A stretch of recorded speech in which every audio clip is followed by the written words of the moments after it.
about to listen to a brand new series of History's Heroes. New episodes will be released weekly wherever you get your podcasts. But if you're in the UK, you can listen to the latest episodes a week early, first on BBC Sounds. In a novel, every detail counts. A decision, a coincidence, a mistake, everything contributes to the shape of the story. The same can be true of a disaster. I find that aspect quite extraordinary, how many differing things all came together to create this absolutely tragic moment. The 9th of June, 1865, Staplehurst, Kent. For 10 weeks, workmen had been replacing the rotten timber beams of the railway bridges over the marshland. Which meant taking the rails off, taking the metal troughs off, getting down to the timbers, replacing the timbers, and then relaying the bed of the rail and the rail on top. That summer afternoon was the last day on the job. They had 2 hours till the next train came through. They removed a section of rail over the bridge, then dismantled the timbers to begin replacing them, leaving a gap of about 13 metres over the river. Everything has run absolutely smoothly. It's all been fine. When suddenly they could see the loose ends of the track start to vibrate, start to sing, start to shake. No train was due, but one was definitely coming. As it steamed into view, the alert man waved his red flag, desperately trying to signal it to stop. The driver shut off steam and immediately applied the brakes. He shifted the lever that controlled the drive of the engine into a reverse position and then opened steam again. Full steam, full power. The wheels reversed with equal force. And that must have been unbelievable to see, because there must have been showers of sparks coming off as this train tried to slow down. The driver realised it was too late to stop, so he made a split-second decision. He released the brakes and gathered speed. He was going to try to fly across the missing bridge. The workmen watched in horror as the engine reached the end of the track.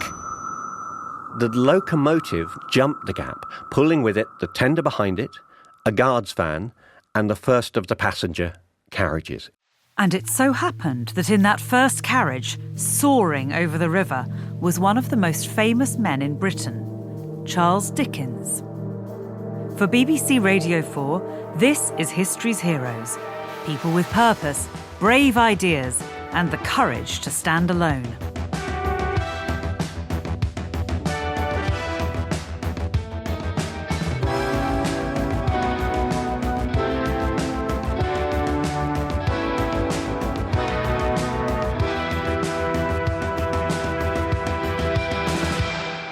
I'm Alex von Tunzelmann. I'm a historian, and today's episode is about a man I'm sure you've heard of, the author Charles Dickens.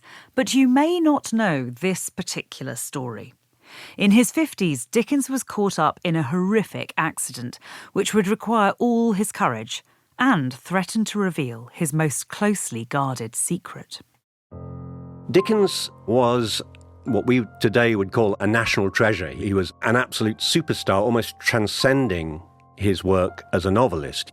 Gerald Dickens is the author of Dickens and Staplehurst, a biography of a rail crash. He's also the great-great-grandson of Charles Dickens. Straight down through the male line, from Charles to Henry to Gerald to David to me.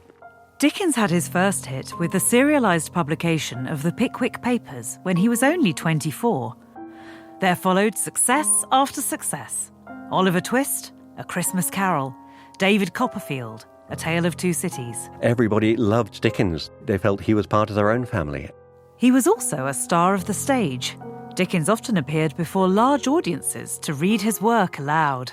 But these were much more than simple literary readings. They were absolute pieces of theatre, very carefully designed to capture an audience in whatever scene it might have been, whether that was the joyousness of A Christmas Carol, or the pathos of the death of little Paul Dombey, or the high comedy of the trial from the Pickwick Papers. He had an amazing theatrical ability to capture an audience and bring them in to his storytelling. His tours took him to the United States, as well as all around the British Isles. This hectic schedule was made possible by the railways. This was the thrusting new technology throughout Britain. Neighbourhoods were being ripped apart so rails could be laid and driven through, and the trains were getting faster, the locomotives more efficient, the carriages were bigger, holding more passengers. The whole system was expanding at a very rapid rate. But on the 9th of June 1865, Dickens wasn't on his way to a speaking engagement. He was returning from Paris to London, and he wasn't alone. OK. This is where the story starts getting interesting. Sitting with Dickens in the first-class carriage were Ellen Ternan and her mother, Frances. The Ternans were a theatrical family. Frances made her stage debut before her christening, and her 3 daughters followed suit. It wasn't a respectable profession. From a general public point of view, actresses were little more than prostitutes. Polite society sniffed at these women who lived lives of freedom, risk and self-determination, exhibiting themselves in public. The Ternan family sort of took this on the chin. All right, we will be the actresses. Whatever anyone's going to say about that, we will take that on the chin and do the job. Charles Dickens had no such snobbery. His own background was far from spotless. When he was 12, his father was thrown into a debtor's prison. He was forced to leave school and work 10-hour days in a boot-blacking warehouse, an experience revisited in his novel David Copperfield. Dickens always loved being with theatrical people. He admired them greatly, never saw them as anything less than absolute equals and colleagues, and very good at what they did. The youngest of the 3 Ternan daughters was Ellen, known as Nellie. Aged 18, she was cast in a play called The Frozen Deep, written by Wilkie Collins under the management of Charles Dickens. And Dickens was playing a leading role. He was staging a performance in a very large theatre in Manchester. The play had originally been performed in London using members of his family in the cast, but he felt that the amateur performers, his daughters and his sister-in-law, wouldn't be able to perform in a large venue. So he engaged a troupe of professional actresses. Dickens was 45, unhappily married, a father of 9. Ellen Ternan was 27 years his junior.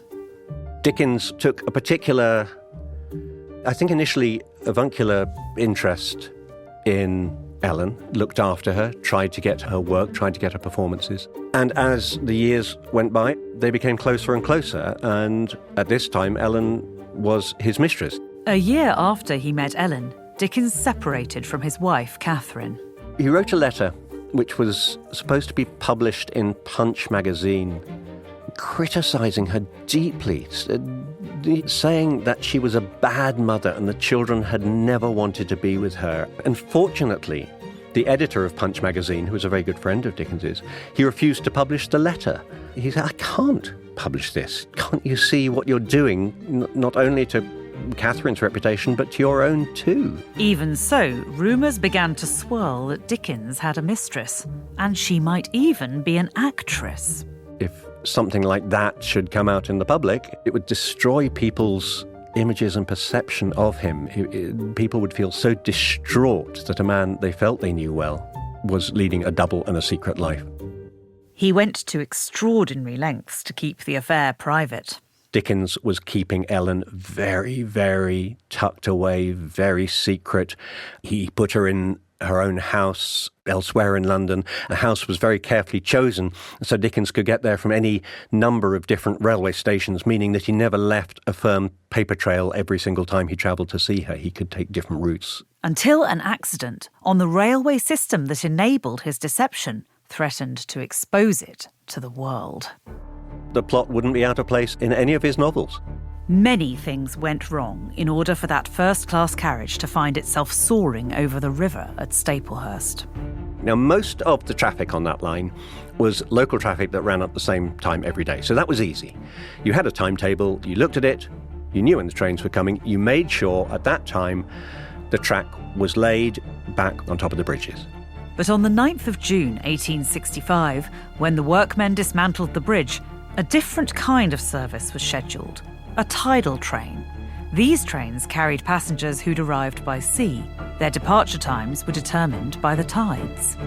The tidal train ran at a different time every day, so that was the one that had to be carefully checked. Henry Benge, the foreman of the works, met the foreman of the carpenters. Now, on June the 9th, Henry Benge had his timetable. The foreman of the carpenters didn't have his timetable. Why? Because it had been run over by a train the day before and cut in two. I mean, you couldn't make this stuff up if you tried. When Henry opened his timetable, he turned to the wrong page. He was looking at trains that were coming through on the 10th of June, the next day. And on the 10th of June, the tidal train was due at about 5 p.m. On the 9th of June, the day they were actually doing the work, the tidal train was due in at about 3 p.m. So he was 2 whole hours out. The rapidly expanding 19th century rail system was not especially safe. Accidents were horribly regular, even as the train was leaving for London on June the 9th of 1865. The newspapers were full of a terrible rail crash that had happened the day before. Construction work brought particular dangers. Whenever there was a gap in the rails, an extra warning was put in place by sending one of the working crew 1,000 yards up the line with a red warning flag. So if a train happened to come along, 1,000 yards would give the locomotive driver plenty of time to see a red flag and bring the train safely to a halt before arriving at the breach in the rails. That day at Staplehurst, the worker sent up the track with the red flag was John Wiles. The problem was, he didn't know how to measure 1,000 yards. He reckoned that the telegraph poles by the side of the track were probably about 100 yards apart. So if he counted 10 of those, that was going to be 1,000 yards. So off he set and he counted his telegraph poles and he settled himself down there with his red flag. On that stretch of line, the telegraph poles weren't 100 yards apart. They were much, much closer. In fact, John Wiles only made it just under 500 yards. So half the distance that a train would need to stop safely. Wiles was supposed to place explosive charges on the track. Even if the train driver didn't see the red flag, the charges would detonate, alerting him to the danger ahead. But Wiles didn't install them. He was told by the foreman only to lay those charges if it was bad weather, if it was foggy, if visibility was bad. On that day, it was a beautiful sunny day, so he didn't lay the charges. Now the tracks began to vibrate. A train charged towards the gap, and nothing could hold it back.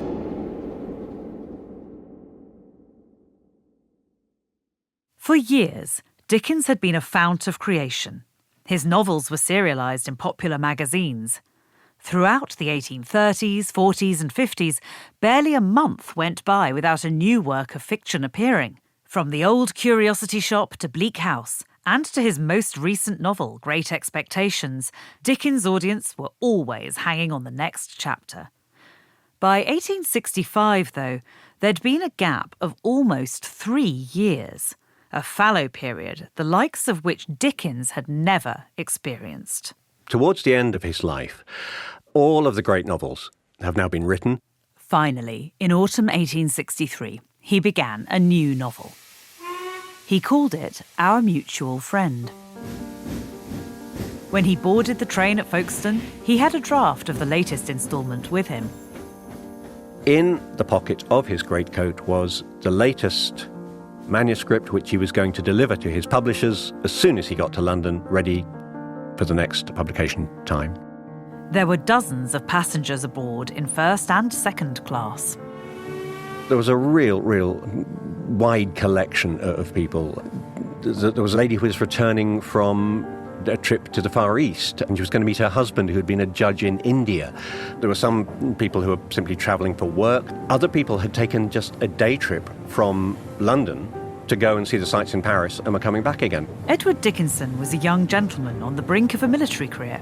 Hippolyte Mercier was chef to an admiral in the Royal Navy, going to London for a short holiday. And the two settled down and were quite happily reading newspapers, probably exchanging one or two words here and there, but really lost in their own world. The train passed through Headcorn, the last stop before Staplehurst. Monsieur Mercier, the chef, asked Mr. Dickinson if they could change places. He didn't like the wind coming in through the window. He said, "Would you mind if we change places?" And Edward Dickinson, absolutely, of course, very happy to do that. They swapped places as the train came through Headcorn and headed off towards Staplehurst. The men couldn't know that they were just 5 minutes away from a gap in the rails, and only one of them had made the right trade. Ahead, in first class, Dickens and the Turnans were returning from Paris in a sombre mood. Research recently has suggested that Ellen was there to give birth to a child, Dickens's child. Ellen had gone to Paris with her mother to avoid creating gossip in London during her pregnancy, but she was not returning with a baby. The presumption is now that the child was either stillborn or died very soon after birth. Dickens went to France to bring her back. They must have been absolutely heartbroken, Ellen and her mother, returning to England. Now, like a perfect plot, everything was in place for another disaster. There was the timetable, they hadn't been checked properly, the charges weren't put in place, the red flag wasn't in the right place. And when the driver realised he couldn't stop, he sped up to hit the gap at full tilt. The workmen who'd been working on the timbers and the rails and the bridge, they leapt aside, seeing what was going to happen. Inside the first-class carriage, Dickens and the Turnans took flight, no rails beneath them anymore. Ellen grabbed hold of Dickens's hand while the actual accident was taking place and saying, "Please let us die friends," which maybe suggests that there had been some distance between them for whatever reason. Against all odds, the locomotive cleared the gap, pulling the first-class carriage with Dickens and the Turnans behind it through the air. It skewed offline as it landed and pulled round one way, and the tender sort of jackknifed back the opposite way. And all the couplings held, so the first passenger carriage was still attached and was left hanging down the bank of the river. There were 7 other carriages behind. Every carriage after that just went straight down into the river. And those flimsy matchwood Victorian carriages, each one fell into the river, and the next was crushed by the heavy iron undercarriage of the following carriage. It all happened in seconds. Dickens's carriage was left dangling. They were all flung into the corner of the carriage. Ellen Ternan started to scream. It seems as if Ellen suffered a broken arm, a broken hand in the crash. Dickens managed to calm both of them and say that the worst has happened. Nothing more can happen to us. Frances nodded and Ellen stifled her own cries. Dickens tried to open the door, but it was locked from outside. He glanced out of the window and saw they were suspended over the river. He saw some of the work crew who were coming from where they'd leapt to get away from the accident, and he called to them. He said, "Do you recognise me? Do you know who I am?" To which they said, "Of course, we know you, Mr. Dickens." "Well, please, can you open this door? Can you unlock the door?" Someone opened the door and offered a makeshift ladder. Dickens clambers down into the riverbank and finds absolute mayhem and disaster. Among the smashed wood and twisted metal of the wrecked carriages were some survivors. Dickens hurried towards them. He finds a man with a huge cut across the top of his head, and he sits with him and he comforts him. Dickens took off his hat and used it to scoop water from the river. He poured it into the man's mouth, then took out his flask to give him brandy. Probably not the most approved medical treatment Dickens could have done, but that's all he had. And as he sat there, the man died in his arms. Dickens searched for other survivors. He found a woman in a beautiful dress. She was a socialite and was going to be married in one of the weddings of the year. He sat with her, he comforted her, he gave her water. He left her sitting against a tree, comfortable, went off to see what else he could do. Suddenly, a man came running through the wreck, saying, "Will you help me find my wife? Please help me find my wife." And he described the dress she was wearing. Dickens led him to the tree where he'd left the young socialite. But when they reached her, she was dead. Dickens remained in the river, helping the rescue, assisting the wounded, talking, listening, comforting, for between 2 and 3 hours. One of those he helped was Edward Dickinson, the man who'd swapped seats minutes before the accident. Dickinson survived the crash, and Monsieur Mercier, who had asked if he could swap seats, was killed. Dickinson called Charles Dickens his preserver for the care he gave him and all the wounded at Staplehurst. He just gave himself to looking after people who were wounded and dying in a riverbank in Kent. He didn't search out to be heroic. He didn't play on his heroism. Some of the popular press did. They had remarkable engravings of this sort of heroic Dickens in the middle of the crash, but he didn't think that for a moment. He just knew that was the right thing to do. 10 passengers died at Staplehurst, with another 40 injured. Only when there was no one left in need of aid did Dickens return to the first-class carriage. The Turnans were already safe, but there was something else in need of rescue. Now, here's a true professional. Even after all of this time tending to the wounded in the river, he had the wherewithal to remember that the manuscript was there, and he climbed back up into the carriage to retrieve it from his coat. But what about Ellen Ternan, the woman he'd kept hidden for years? When word gets back to London that there has been a rail crash and it has involved Charles Dickens, of course the press went absolutely wild, and they were interviewing everybody that came back into London to get names and locations and occupations. The names that weren't mentioned were the 2 Turnans, Mrs. Ternan and her daughter. It seems that Dickens managed to spirit his mistress and her mother away from the scene of the crash. The names of Ellen and Francis Ternan didn't appear in the press.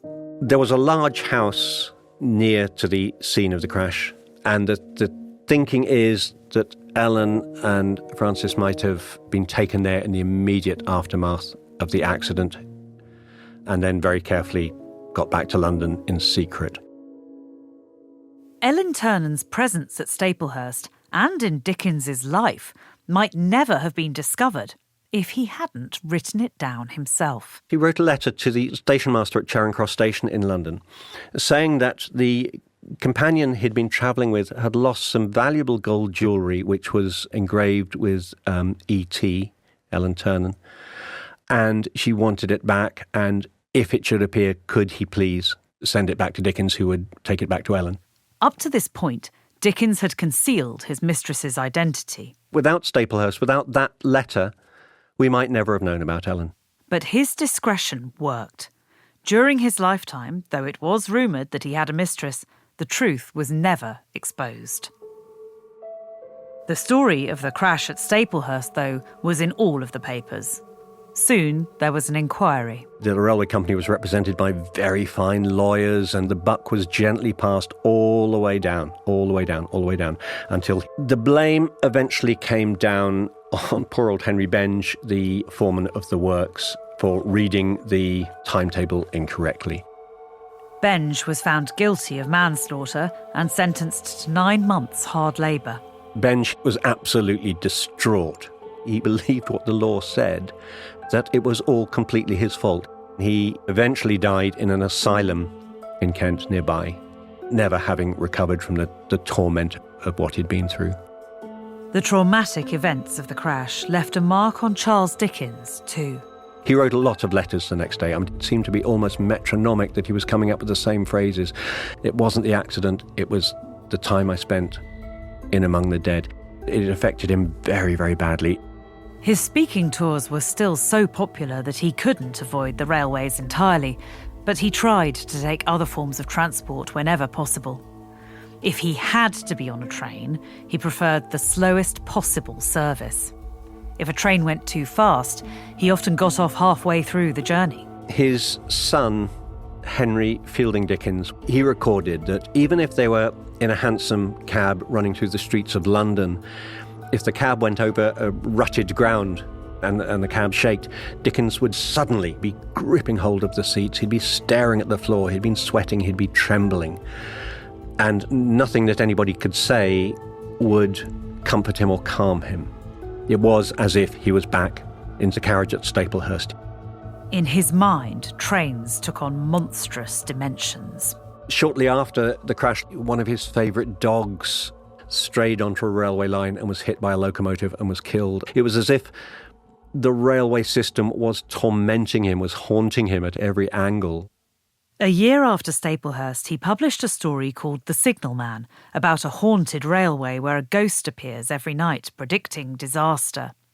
In the story, death can't be avoided, only delayed. It's a very un-Dickens-like piece of writing. It's more like Edgar Allan Poe, and I'm sure it was an effort to rid himself of the horrors of what he saw. In the years after Staplehurst, Dickens's theatrical performances became more intense. He'd always wanted to perform the murder scene from Oliver Twist, in which Bill Sikes batters Nancy to death. Now he decided it was time. And audiences couldn't believe what they were seeing. It was unbelievably graphic and brutal and horrifying. And of course, they absolutely loved it. He could tell if he'd performed it particularly well purely based on the amount of people that had fainted during the performance and had to be carried out of the theatre. But reliving the gruesome scene night after night took its toll. It was killing him. It was destroying him.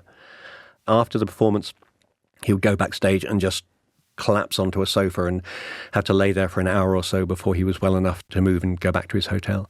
Eventually, Ellen Ternan and others close to Dickens persuaded him to give up the performances. Ellen was feisty. She was strong. She stood up to him. She was perfect for him. When the full edition of Our Mutual Friend was published, Dickens attached a postscript. The book's characters, Mr. and Mrs. Boffin, he wrote, were on the South Eastern Railway with me in a terribly destructive accident.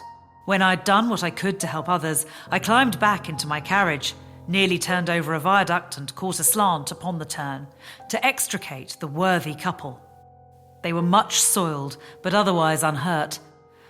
I remember with devout thankfulness that I can never be much nearer parting company with my readers forever than I was then, until there shall be written against my life the two words with which I have this day closed this book: The End. The end for Dickens came at the age of 58 from a stroke. If this were in a novel, it might seem too contrived for a man who'd written a story about how death couldn't be avoided, only delayed. But it is a fact that the date of his death was the 9th of June, 1870. 5 years to the day after the Staplehurst Railway disaster.